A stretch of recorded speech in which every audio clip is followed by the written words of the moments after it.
Hello and welcome to Disney Movie Investigations. This is our case file on Alvin and the Chipmunks, The Road Chip. So just to let everyone know, if this is their first time watching, what we do is each week we take a deep dive into a different Disney movie that is featured on Disney+.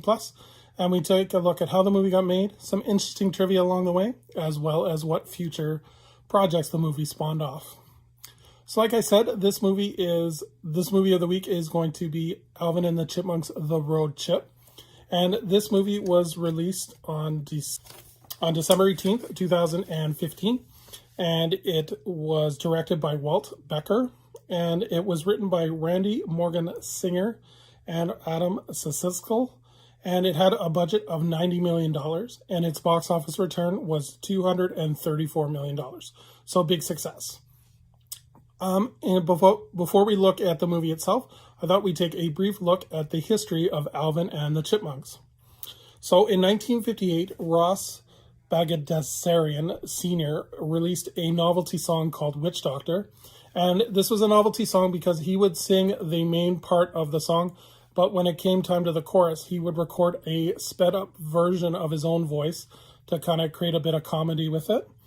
And this song was a huge hit, and as it was number one on the Billboard Top 100 charts for 3 weeks in a row. And he followed this success up with a song called The Bird on My Head. And this time, again, he sang the main part of the song. But when the chorus came up, he would do a duet with his own voice sped up as a bird. And this wasn't as successful as Witch Doctor, but it ended up doing number 34 on the top 40 hits. And then while driving in the Sequoia National Park, he actually spotted a chipmunk dashing across his windshield. And that's where the inspiration came to do a novelty act with Alvin and the Chipmunks.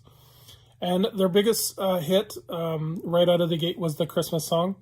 And this lasted 4 weeks as number one on the Billboard chart and won several Grammys that year. And the success of the Christmas song led to different Alvin and the Chipmunks projects. Initially, it was some animated series as well as animated direct-to-DVD videos and musical CDs. And then eventually in 2007, they did a reboot of the project with Alvin and the Chipmunks, which was a live-action / CGI kind of animated movie. And then this movie was quite successful, so it led to two other sequels, Alvin and the Chipmunks, The Squeakquel, and Alvin and the Chipmunks, Chipwrecked. And then we get to our third sequel, which is the movie we're talking about today, which is Alvin and the Chipmunks, The Road Chip. So like I said, this is the third sequel in this series of Alvin and the Chipmunk movie. And it was announced in 2013 with principal photography taking place in March of 2015. So it was a quick turnaround if you think about it, because March of 2015 was when principal photography started. It lasted until about May of 2015, and it was released in December 2015. So quick shooting schedule as well as a quick editing and animation done with the Chipmunk CGI characters. So in terms of the cast of this film, we have Justin Long, who does the voice of Alvin. We have Matthew Gray Gerber, who does the voice of Simon. Jesse McCartney does the voice of Theodore. Jason Lee plays the live-action David Seville, who is the Chipmunk's father. We have Tony Hale as the villain, and he is Agent James Suggs. And then we have Kimberly Williams Paisley, who plays Samantha. And then Josh Green plays the stepson to Alvin or the stepbrother, Miles. And then we do have a cameo appearance of the Chipettes, with Christina Applegate being the voice of Brittany, Anna Faris being the voice of Jeanette, and Kaylee Kuko as Eleanor. So in terms of the plot, what the movie is the Chipmunks believe that Dave planned to propose to his new girlfriend Samantha in Miami during a business trip. And then once they are married, they are led to believe that Dave will dump them in order to start a new family of his own.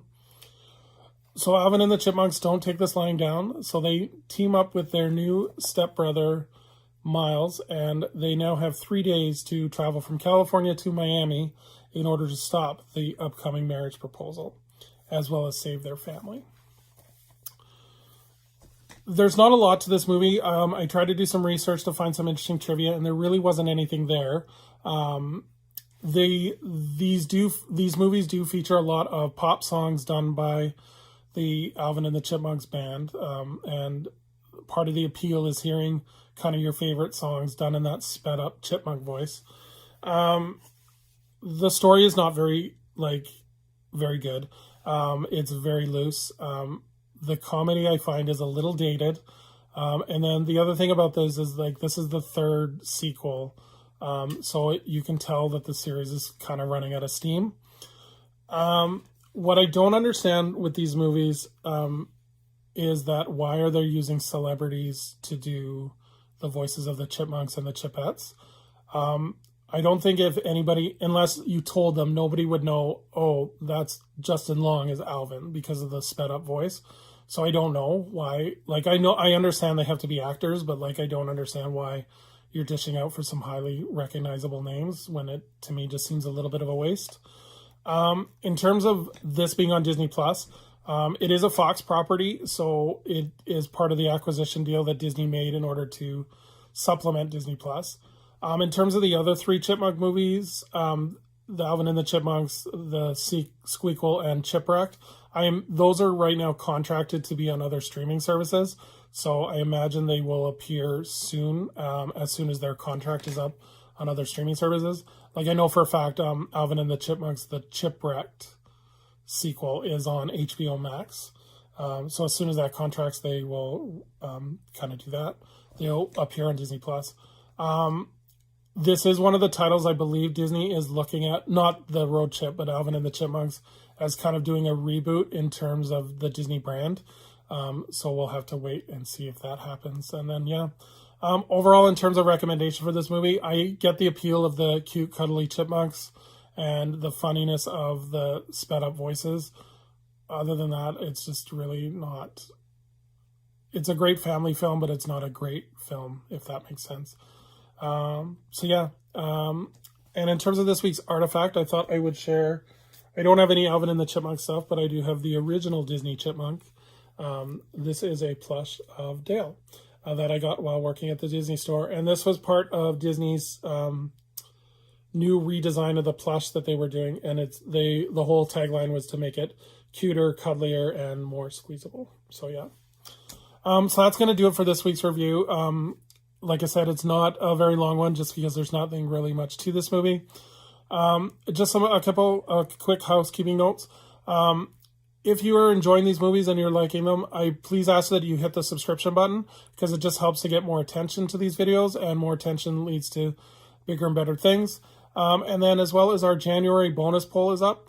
And this week we're taking a look at Studio Ghibli movies. And so for this month, the 4 options are Princess Mononoke, The Secret World of Ariadne, Spirited Away, and Howl's Moving Castle. So if you head over to our Facebook page, that you can definitely check those out and vote for your favorite. So thank you. And the last thing too is our next video in our series will be, we're going back to the Disney Vault and taking one of the classic Disney movies, and we're going to take a look at the Apple Dumpling Gang. So hope to see you guys on the next video, and have yourselves a great day. Bye.